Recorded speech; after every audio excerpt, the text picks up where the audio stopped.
wonderful idea. Go in there now and sing. Pretend you're singing on the radio.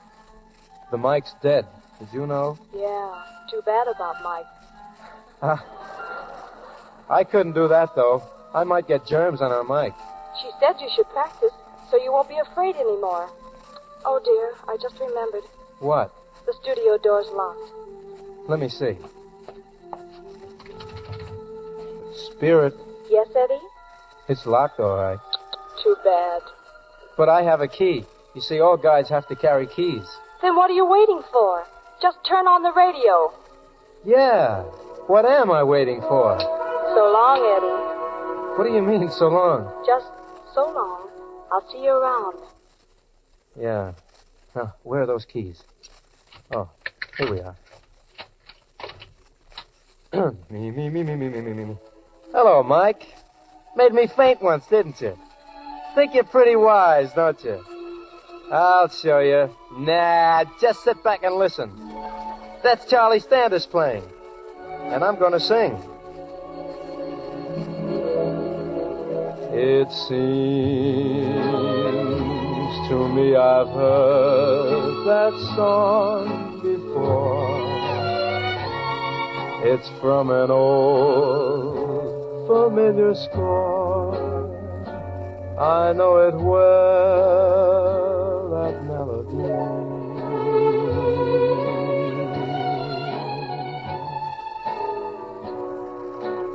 It's funny how a theme recalls a favorite dream, a dream that brought you so close to me. I know each word. Hello, Alice. Come in. Here's the script for tomorrow's broadcast, Mr. Stratton. Fine, I better turn off the radio. Now, wait a minute. Huh? Don't turn it off. Listen. Yeah, see, that boy's good. Wonder why Standish didn't mention he has a new singer. Why, he's wonderful. Say, a singer like that should have a show of his own. Alice, I said a singer like that. Oh, I'm sorry. What did you say?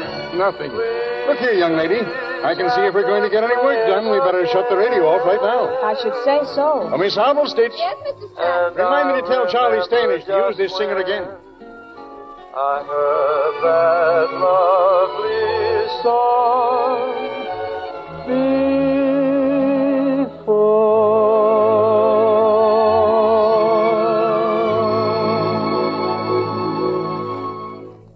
Herb, come here. Yeah, Charlie? Well, who was it? Who was that guy singing? I don't know. It didn't come from the band here. It must have been a guy in the band. Who else could it have been? I tell you, Charlie, this radio, wonderful invention. Wonderful. There's the engineer.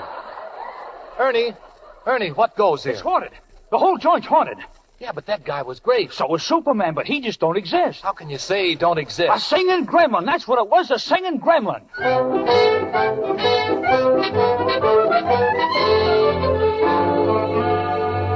Well, what did they say, Patsy? Come on, what did they say? I spoke to Stratton himself. He says the singing definitely did not come from the studio. Then it must have come from the Hi-Hat Club.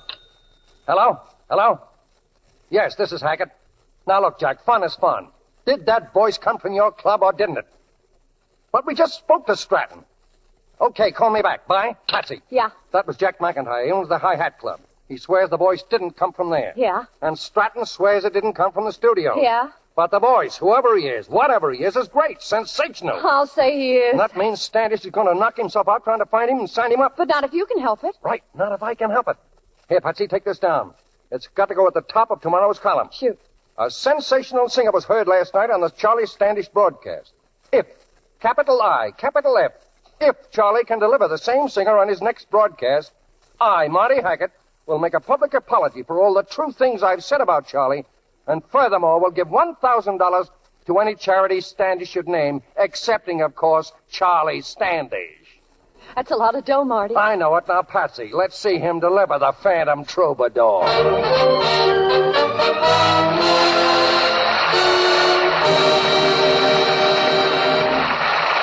In just a moment, Mr. DeMille will bring you Act Two of Wake Up and Live, starring Frank Sinatra, with James Gleason, Bob Crosby, Marilyn Maxwell, and James Dunn. The other day I was looking over some letters we received from our radio audience 5 years ago. One of them might almost have been written this year. It said, "About a year ago, my daughter was married, and she and her husband left soon after on a business trip, which kept them on the road for many months. I couldn't help feeling that the trousseau lingerie she was so proud of wouldn't last long. They returned about a month ago, and one day she showed me those pretty trousseau things. I was amazed. They still look almost like new. She told me she had her own little traveling laundry kit, so she always washed her things herself, and always in Lux." These days, wives are traveling to army camps instead of on business trips, but Lux Flakes is still doing the same job of helping them keep their pretty things lovely. Yes, we had a letter just the other day from Mrs. Marion McCracken, wife of an Army officer. She said, "When my husband was assigned to an air base in the Mojave Desert, I insisted on accompanying him there. At first, my luggage couldn't be located, and I was left with one overnight bag containing a spare blouse and fresh lingerie. It was exceedingly difficult to remain looking clean and neat because of the constant sandstorms.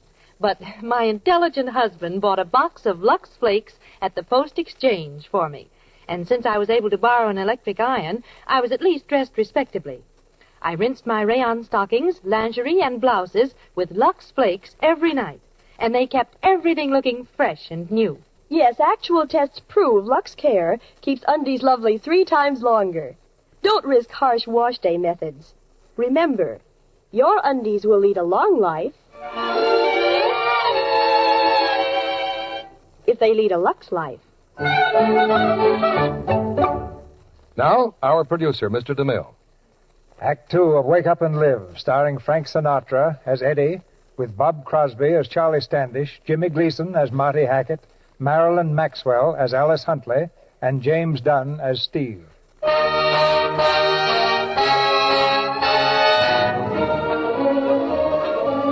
General Broadcasting Company, I'm sorry, I cannot tell you. General Broadcasting Company, no, madam, he's not listed on any of our programs. General Broadcasting Company?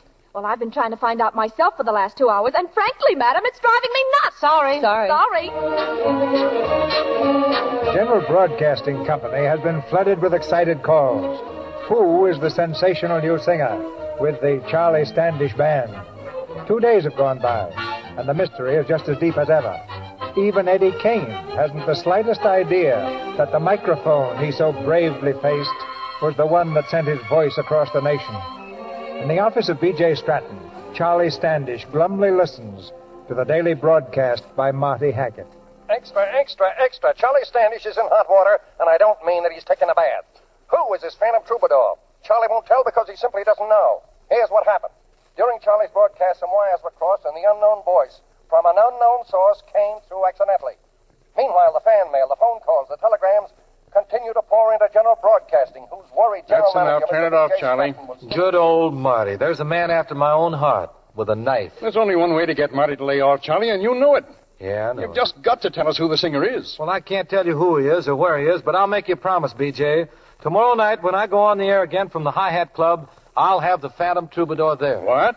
Yes, sir, it's a promise. I'll have him there in person. Charlie, that's wonderful. Great little publicity stunt. I figured all along you had something up your sleeve, you sly old fox. Yeah, man, I'm a fox, and that was the voice of Bugle Ann. Now, don't forget, Charlie, you promised. Yeah, I promise. Tomorrow night. There's not a thing to worry about, B.J., not a thing. Holy smoke.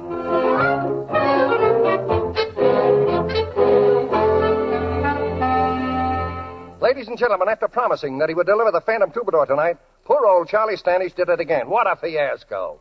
You who were gullible enough to believe Charlie and tuned in heard a pretty good singer. But was it the Phantom? No, indeedy. The singer was my good friend, the famous impersonator, Bobby Baker. And Bobby has just told me that 3 days ago, when the real Phantom made his now historic broadcast, Bobby was in Detroit. Hold it. 1 second, please. My secretary has just handed me a telegram. It's from Charlie Standish, and let me read it to you. Dear Marty, I am licked, but you can't blame a guy for trying. You put up $1,000. I am now offering $5,000 to anyone for information leading to the positive identification of the real Phantom Troubadour. And as a token of good faith, we'll post the money with you. Well, there it is, ladies and gentlemen. A reward of $5,000 to anyone for information leading... Hi, Eddie. Still looking for the Phantom? Gosh, I should say so. $5,000 reward. You wouldn't know him if you heard him, Bob. Yeah, just my luck. I wouldn't know the guy if he sang right in my ear. But if I ever collected that reward, gosh, I could even... What? Well, ask her for a date, maybe. Who? Alice Huntley. Nice going. But what about that Jean dame, your ex-partner?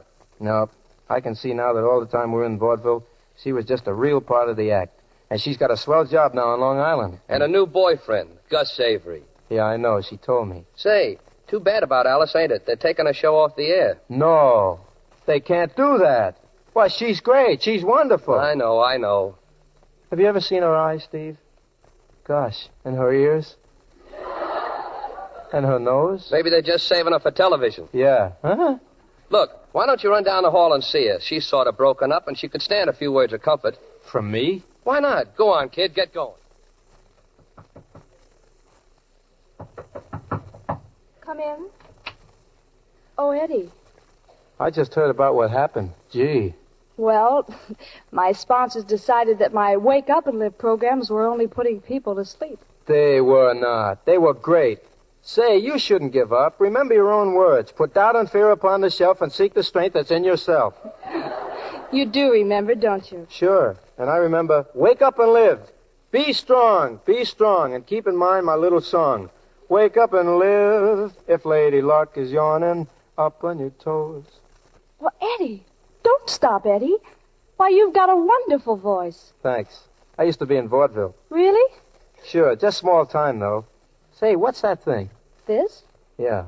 Just a recording machine. I make a recording of my rehearsal, and then if something doesn't sound right, well, I have a chance to correct it before the broadcast. Oh. Have you ever made a record? Gosh, no. Like to try it? Yeah, but I'd still have to sing into a microphone, and I couldn't do that. Yes, but just you and I would hear it, and then if you didn't like the record, well, you could throw it away. Come on, sing something. Nope, not with a mic. Well, all right, Eddie. Look, do me a favor. Anything. Will you see if the janitor's still out in the hall? He wanted to get in here and clean up. Oh, I'll find him, Miss Huntley. I do it myself, only I'm supposed to be on duty. And look, promise me something? Gosh, sure. Sing one song for me. Anything you want. Okay, as soon as I find a janitor. But no mic. Okay, no mic. Don't be a naughty baby. Come to Papa do. My sweet embrace of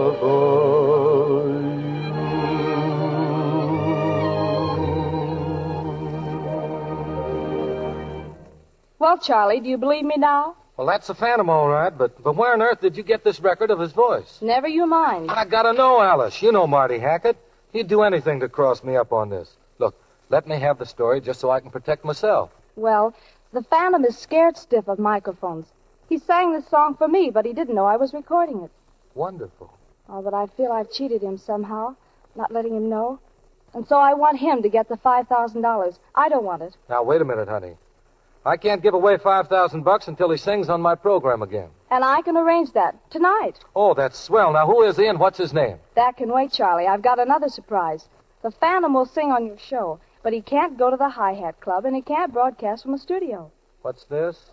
If he knew he was singing over a mic, well, he's liable to drop dead. Well, then how can you possibly get him on the show?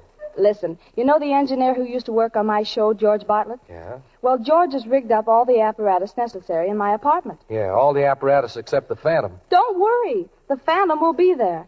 And George knows just what to do to cut him in when you're broadcasting. The Phantom will sing from my apartment, but it will sound as if he's singing from the Hi-Hat Club, see? You sure about this, Alice? It can't miss. Now, in addition to the reward, the price will be, shall we say, $2,000 to broadcast? Shall we say, 1,000? Shall we settle for $1,500? It's a deal. Now, when can you deliver the Phantom in person, and how much time can you give me on it? Well, How about a week? Oh, all right, 1 week. And as a further guarantee of my good faith, here, you can have this, his record. Oh, that's swell. Now, look, Alice, at exactly 10:15 tonight, the band will play Dancing in the Dark. Right, and at exactly 10:15 in my apartment, the Phantom Troubadour will...